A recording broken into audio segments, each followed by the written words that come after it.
Minwax polyurethane. This is oil-based. The finish sheen is warm satin. And that's actually what's up on these completed shelves up behind me. You can tell they look a little more rich than this one that hasn't been finished yet. And they're kind of in the shadows, so we'll give a better idea of the finished product once we're kind of displaying it and doing glamour shots of this thing. So I'll show you how we kind of mix this stuff up.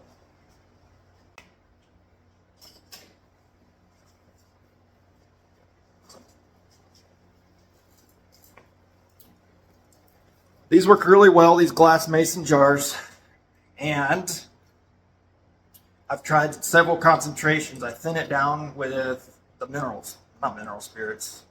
It's very similar, the paint thinner. Just make sure you do not use water-based mineral spirits, because there's water-based mineral spirits out there these days. It's called green or green friendly or something like that. Stay away from that stuff if you're doing polyurethane thinning and finishing. So this, I started off trying 1 part polyurethane and 2 parts paint thinner.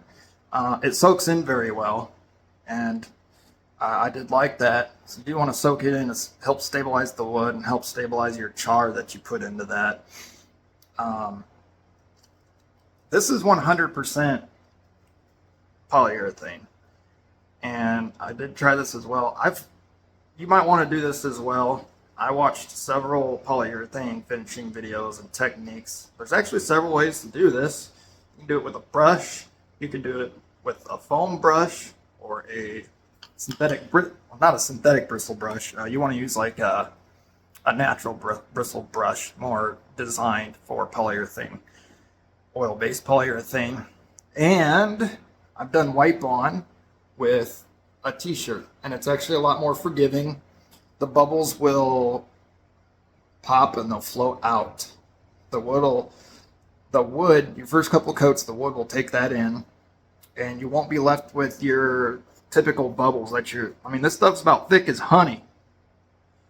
So you're talking about thick as honey versus my favorite I've come down to is about 50-50 paint thinner and 50% polyurethane, and you can wipe that on, and basically you want to find a balance where it doesn't take you I don't know, six to 8 coats. You're talking about your time as well, so you want to find a balance where you're putting enough product on there versus getting it to lay out smooth and be forgiving with you. And I have definitely come to prefer wiping it on. They do sell pre-made wipe-on polyurethane. If you want to buy it like that, I prefer this. Is way cheaper, and you know exactly what mix you're making. If you just do it yourself, it just makes more sense. There's several benefits to just mixing it yourself.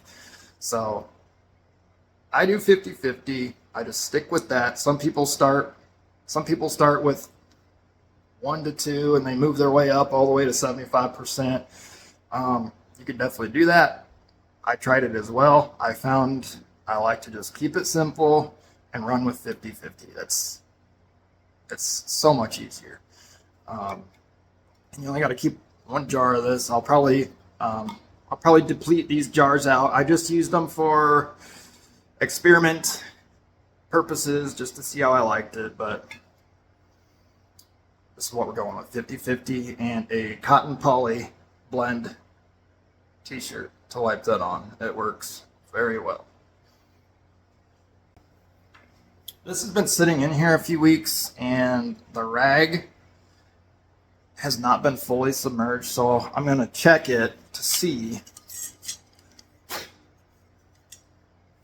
if it hardened up on us at all. I think it's pretty good shape still.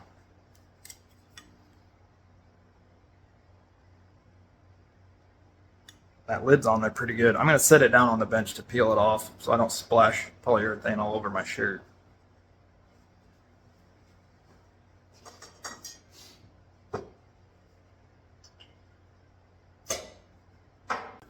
to our station of Mix-a-Lot.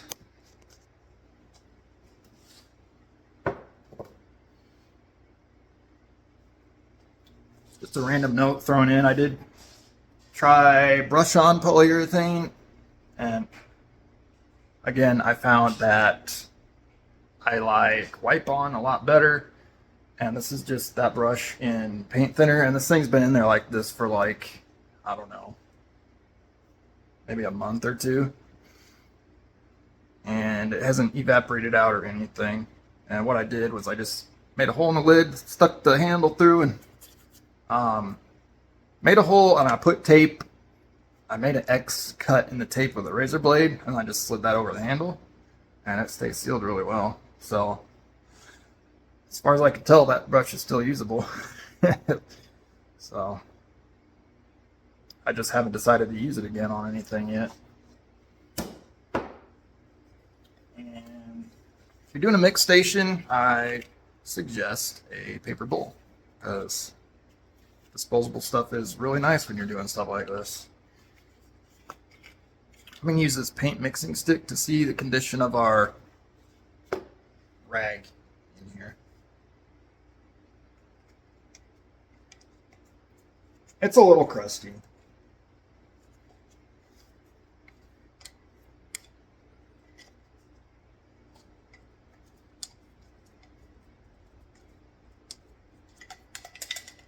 I'm going to try to use it. There's enough there, that's good. I think I just hold the crispy part, use that as my grip. If not, we have more poly cotton rag ready to go. So that's easy enough to switch over mid-process. And actually, I'm going to, it's a little dusty. Maybe I can find one that's not so dusty. Let me see. Here's a good one. Yeah, this one's nice and fresh.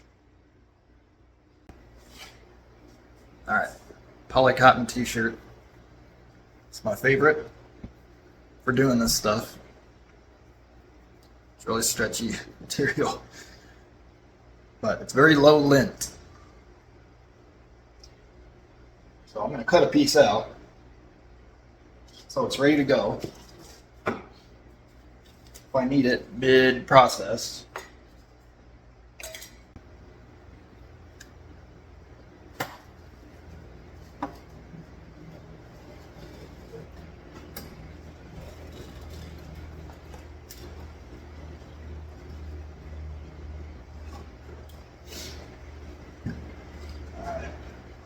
So there's that.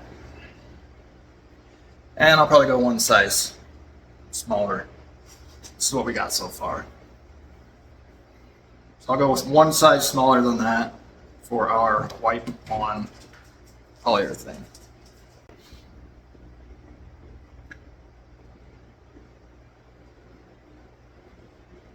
Photoshop dog.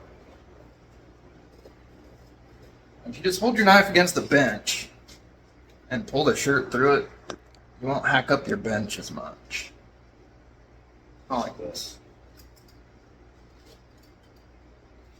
The workbench will last longer, is what I'm saying. Your bench top. So I put my knife here like this, pull the shirt through.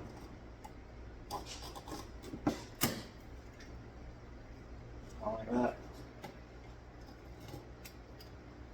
So then you're just putting a dot instead of hacking cut marks all over your bench surface. Okay. It was probably about an 8x8 or a 10x10 little piece. I got a tape measure right here, how convenient. 9 by 11. So yeah. Say about an 8 to 10 inch square is really good. And you fold that up. And use that as your finishing cloth. Fold that a couple times into the preferred size that you like. You're ready to wipe polyurethane on your project. You do not want polyurethane on your hands, so I like to use a nitrile glove or whatever kind of gloves you have laying around that you prefer. Sometimes I can get a couple of uses out of them. Just whatever you feel like doing. That's some would consider that a tight wad move, but that's all right. Up to you and your budget. So this is how much I have. I'm going to take the rag out. I want to make some more. I like to make it 8 to 10 ounces at a time. So what I'm going to do is I'm going to take this rag out. I'm going to squeeze it out, and I'm going to put that in our paper bowl. I really recommend a paper bowl if you're doing this stuff. It allows you to set stuff down, set things aside, and then when you're ready to throw that paper bowl away, throw it away. Alright, so I'm just smushing all the polyurethane out of there. This is our 50-50 mix we're working with. Here's our convenient bowl. I've been using this for a while, and it just dries up in the bottom, the polyurethane and stuff. Boom. And that'll just hold our rag for now. That's our designated holding spot for polyurethane. And this is our dipper right here. Let me see if I can pop it out of here. Maybe not. There we go. We got it.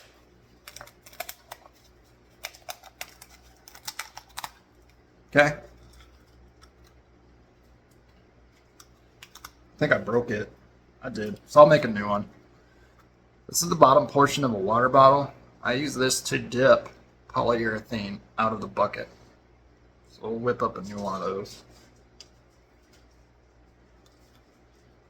Actually, I might be able to get away with using this one.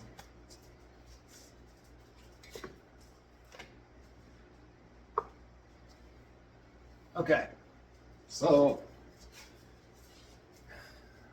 what we've got in here is how many milliliters or ounces? Right now there's about 2-3 ounces in there, and that's 50-50, so we'll use that as we measure out the rest.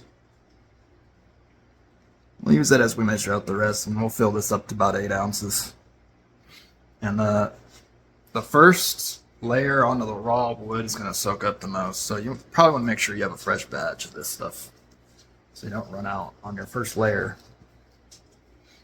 If you're doing a big shelf like this, I mean, this is a 6 to 8 foot shelves that we're doing lately. I'm going to take the lid off of this can, and typically you don't want to shake this stuff, especially if you're using it full thickness with a brush on like a fine furniture project or something, or like an heirloom grade project. But we're not doing heirloom furniture. We're doing essentially what you could call utility shelves, and we're thinning it down to 50-50. So if it's a little bubbly, it absolutely does not matter, because we're thinning it down enough to where those bubbles will flow out. But I do kind of like to roll it just to get the contents mixed a little bit. But then we're going to stir it too, so.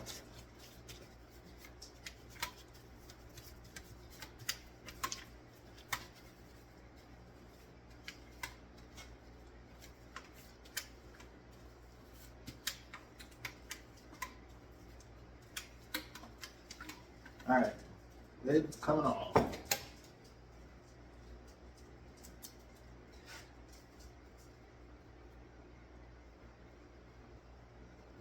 Handy old screwdriver.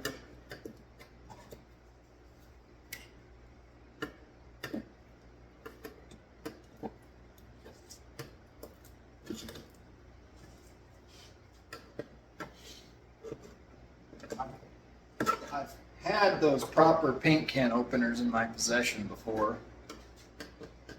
They always seem to get lost.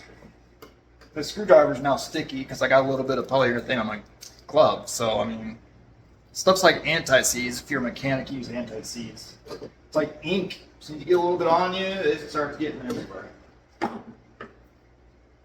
So I'm gonna lose this glove, throw it in trash. Try to get a fresh start.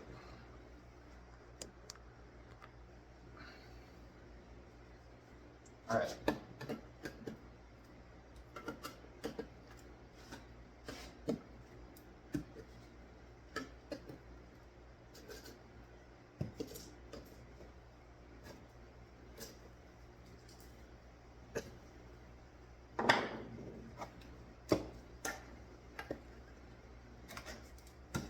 Lid is a little bit gummy from being opened and closed and stirred and mixed.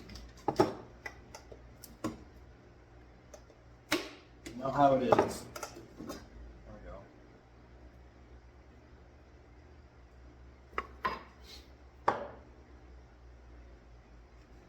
All right, let's stir this up a little bit. There is a layer on top that I gotta get out.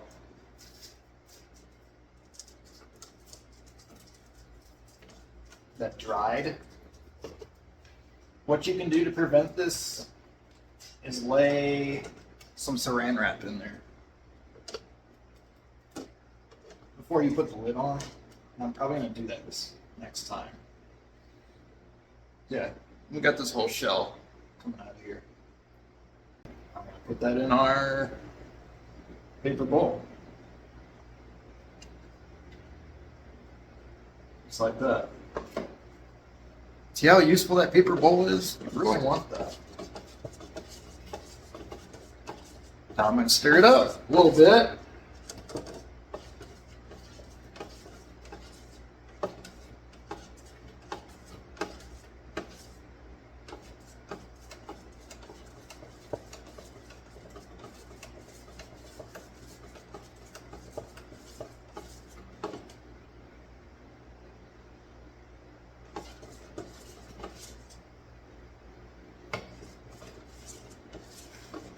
If you haven't used this stuff before, it is close to, it's a little thinner than honey,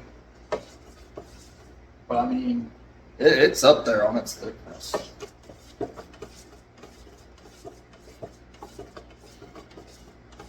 But the goal with these first couple of coats is for this stuff to soak into the wood really good. So we're going to thin it a little bit. 50-50.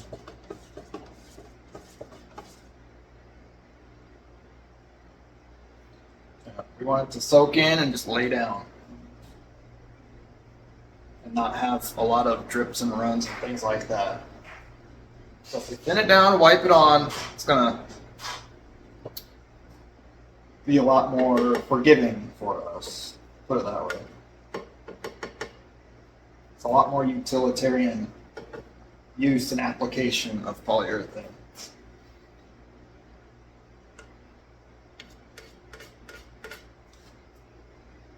Just sit that stir stick on our paper bowl. And I'm going to say, I'm just going to say there's 2 ounces in there. I want a total of, we'll say 8 ounces of mix in there. So we need, let's see, 8. So that's going to be 4 ounces of polyurethane and 4 ounces of paint thinner total. So there's already 1 ounce of paint thinner in there, and there's already 1 ounce of polyurethane in there. So we're going to add 3 more ounces of polyurethane. Now I'm going to put a fresh glove on. So we're going to fill this thing up to 5 ounces. To the 5 ounce mark with polyurethane.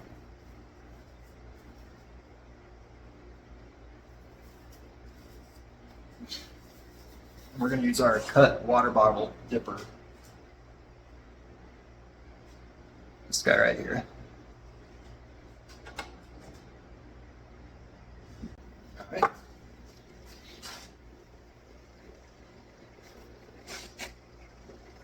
Get an idea of where you're going to.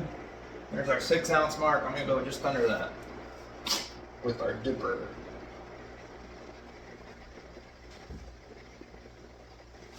I'm going to put the jar right up against the can. Help it minimize the mess. Come across here, ladle it in.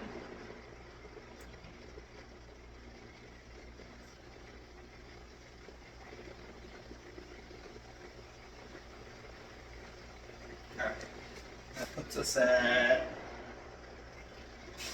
4.5, a little more. There we go.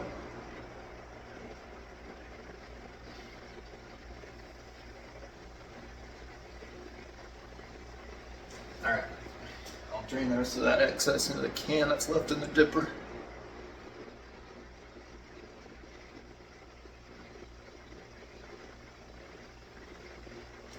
I'm going to set the dipper, guess where? Purple.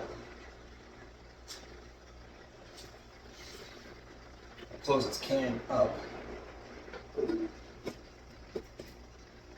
Hammer the lid on.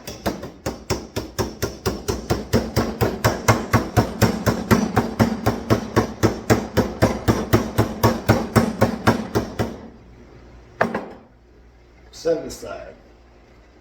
Here comes our paint thinner. I'm gonna fill this the rest of the way up to. Keep an eye on your gloves. You don't want to get this syrupy stuff everywhere. That's actually probably a better comparison compared to honey. It's more like syrup. Pancake syrup. Cold pancake syrup that's not been microwaved. Alright, now we're going to go the way up to 8 ounces. I'll give us 3 ounces additional.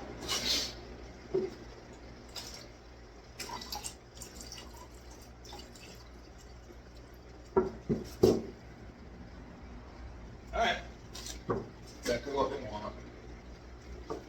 I will use our handy stir stick.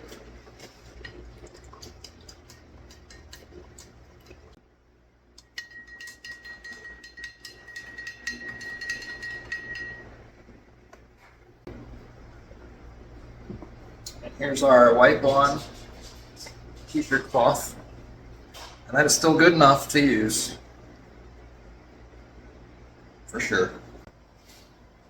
I'm gonna wrap the can or the jar with some paper towel.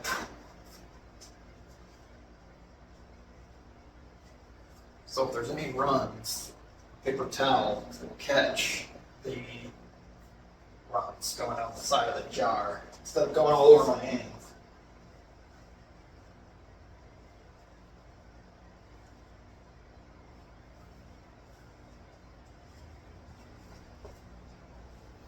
Just like this.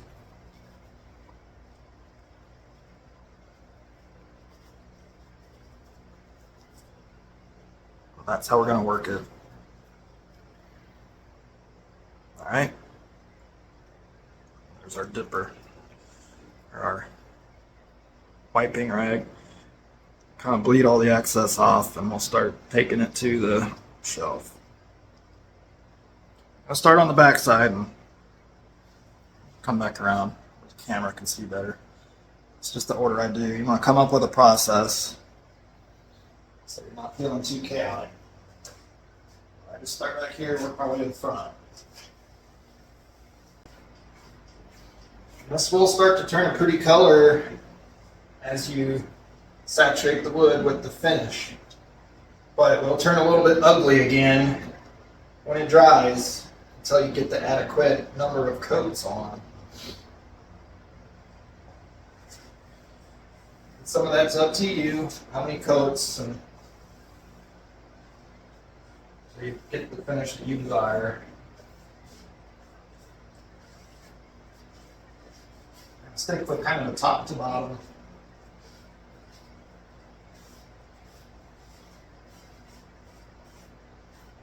Approach.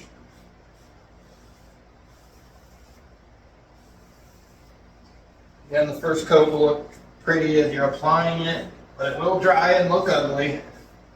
So don't get upset when you come out later and it looks ugly again.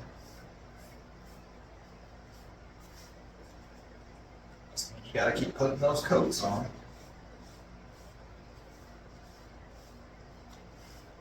Until it stays looking good.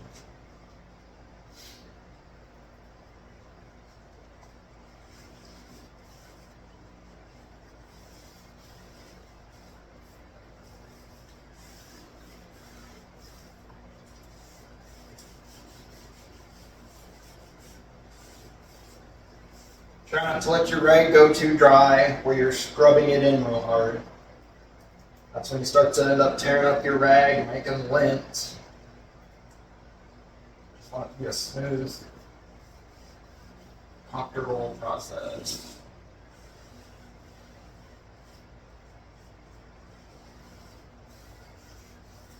Top to bottom, inside out, corners from the inside towards the outside.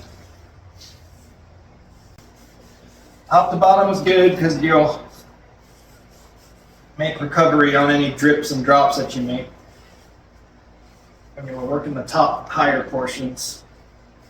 Just work your way down and clean up any drips and runs.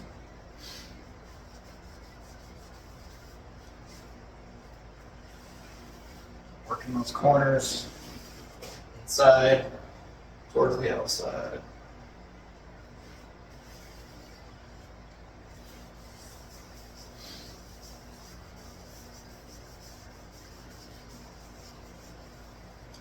That.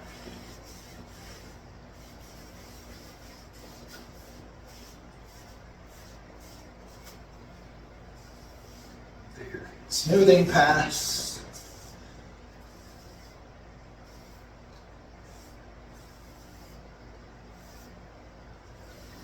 Like that. That's looking pretty good. Until it dries, and it looks a little ugly until we put some more on.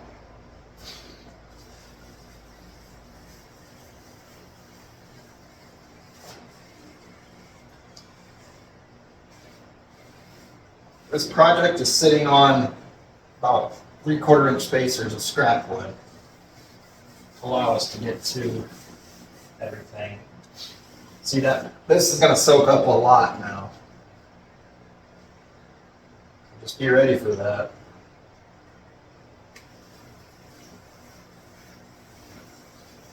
Very thirsty.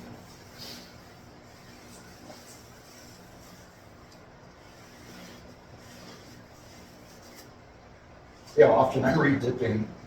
I'm doing like half dips.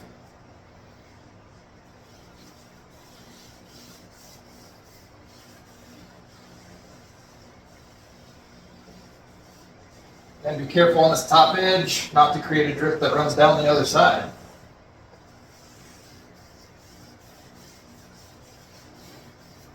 If you do on accident, find it later, that's okay, you can sand it down. Work that area.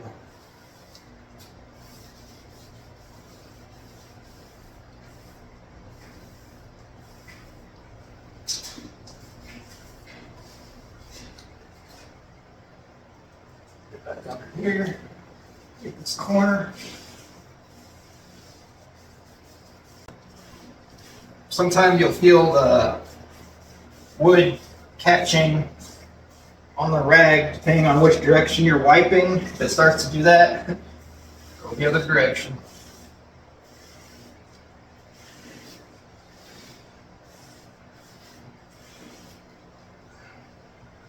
Going through a lot of polyurethane on this first coat.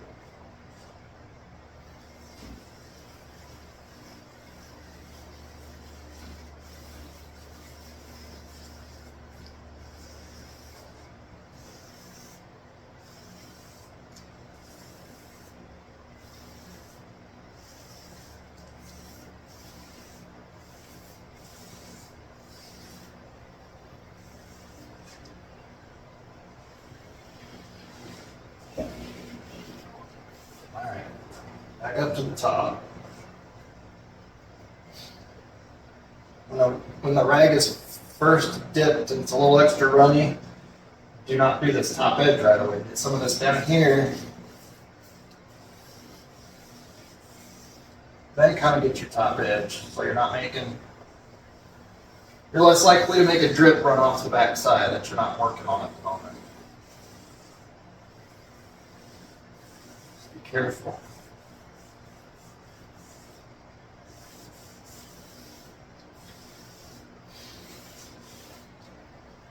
Down to our corner here.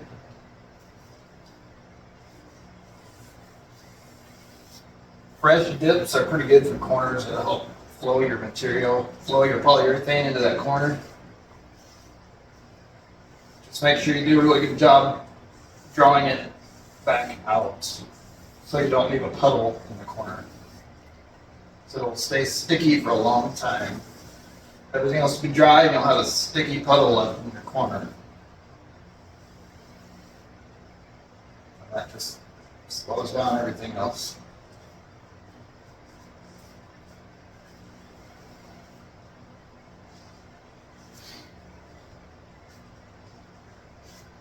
So keep your consistent back wipe, kind of feather it out so you don't have sags, drips, and runs. So even though we thinned it, we can still end up with sags, drips, and run-ons.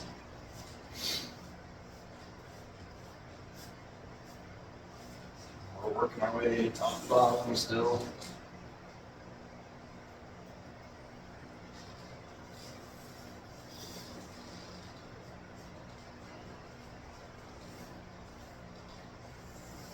Draw it out. Smooth and steady. Get a fresh dip up in there. That corner up inside.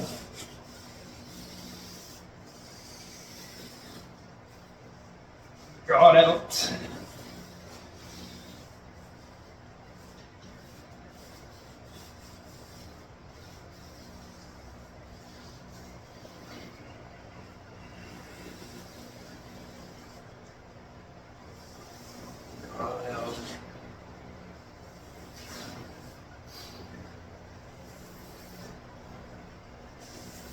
Like that.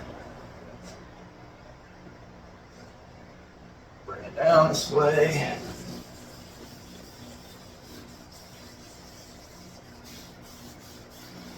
Top to bottom.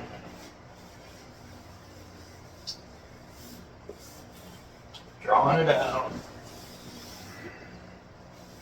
A little bit of a knot there. I got a little fresh dip running across. Help saturate down into there real good.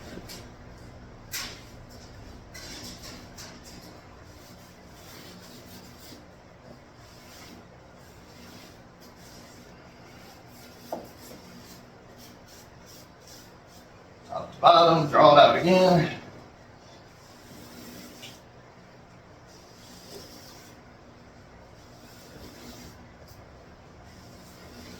Even fresh dip to our corner.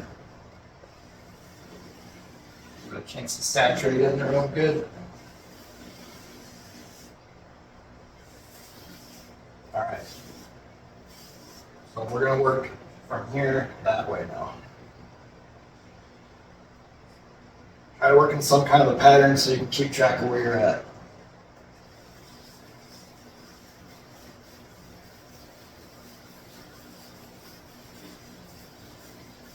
When it starts to dry out too much to move forward, that's when you do your back drag like that. It just turns a moving process.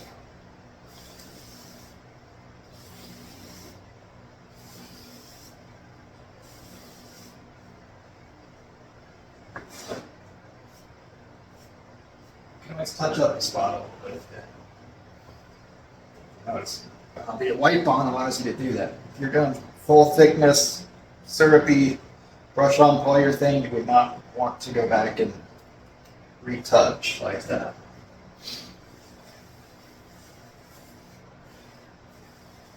That's just another part of the forgiving nature of wipe on polyurethane. Especially on this first coat where the wood is just really drinking it up.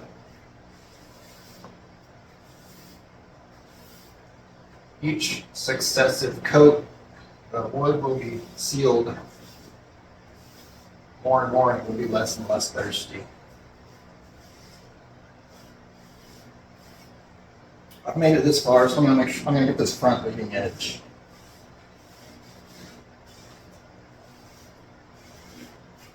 Actually, I'm gonna get a fresh dip here.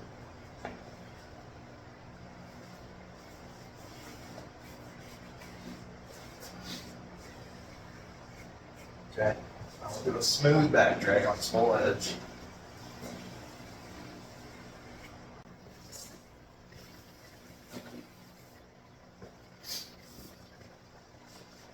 Finish getting this inner wall here, and then we'll come out here to the end.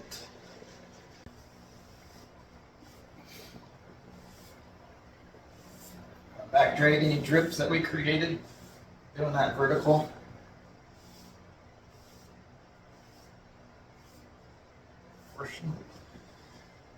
And then you can kind of look around, use your lighting angles.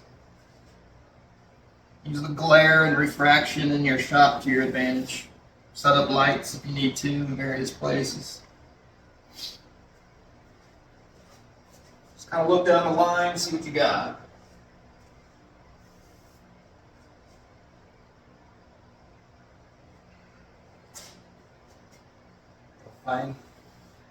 We'll find stuff. Let's look.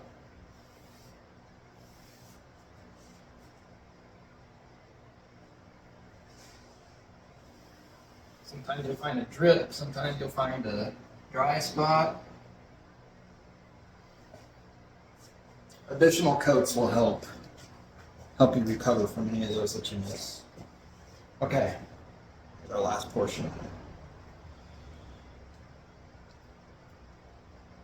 Try to stay in a spot where I don't block it. Seeing what's happening as we go. So this will richen the look of your wood shelf. But since it's the first coat, we still got to sand it finer and finer between coats. Build up the sheen a little bit. It's not going to look as impressive as your first coat is going on and drying and things. You'll get an idea of the color, but you're really not going to see that sheen until you're getting into your third and fourth coat. So, don't despair when it doesn't look super exciting after your first coat and it dries, because it's not going to.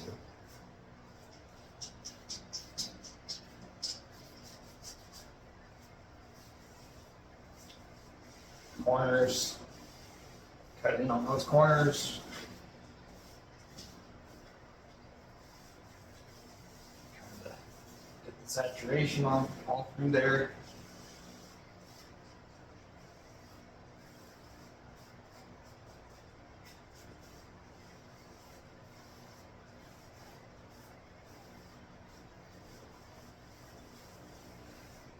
I do have kind of a deep notch right there. I try to saturate it carefully without making a mess. There we go. Start doing our back drag.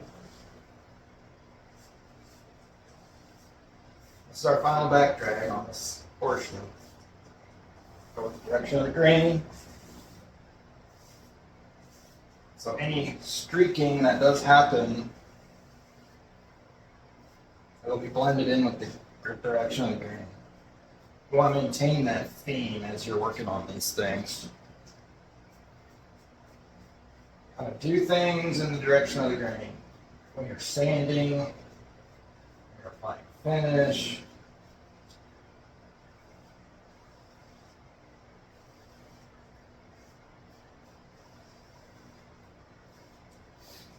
Even if you're using pencil for your layout, for your cuts, if you mark the wrong spot, you can use your eraser or the pencil in the direction of the grain. It'll erase better. Okay. I think we can call this good on our first coat.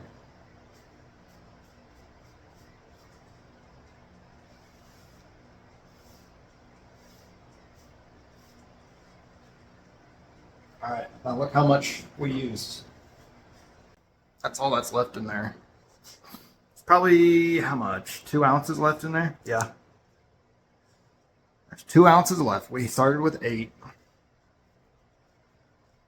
So we used a good solid, every bit of 6 ounces on that first run. Each additional coat will take a little less and a little less. All I have to do for cleanup is drop this rag into this glass jar,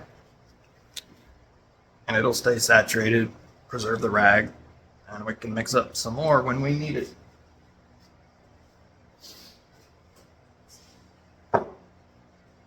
This glove, I'll just throw it away.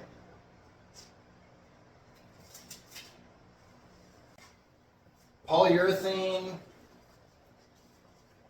hopefully I described this correctly, polyurethane reacts with the oxygen in the air as it creates its final sheen, hardness, and finish. And that does create heat. So with that being said, you do not want to wad polyurethane soaked rags. You don't want to wad them up and throw them in your trash can, because you can have spontaneous combustion from that, and that's not good. What I do, if I need to, if I have a polyurethane soaked rag, lay it out flat, so any heat that it makes easily dissipates. And if you have a tight wadded up ball and it's creating heat in there, it's not dissipating its heat. So lay it out flat while it dries. Put it on a metal surface or a concrete surface, just like that. Let it dry out, then it's safe to throw in your trash can. Okay?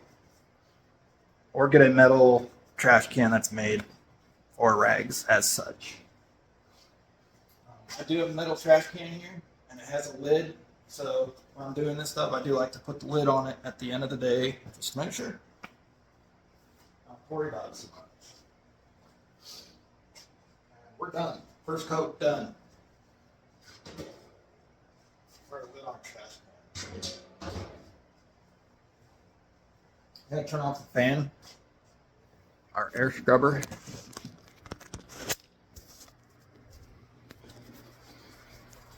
This is what we use to help with our shop air.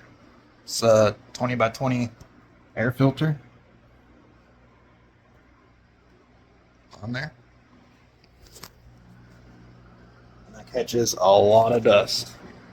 And you don't even have to throw it away. When that filter fills up, you can actually just vacuum it off and you reuse it and reuse it. So it's a good cheap solution to help scrub your shop air. And there's our first coat, and we'll keep putting more coats until we like the sheen that we got.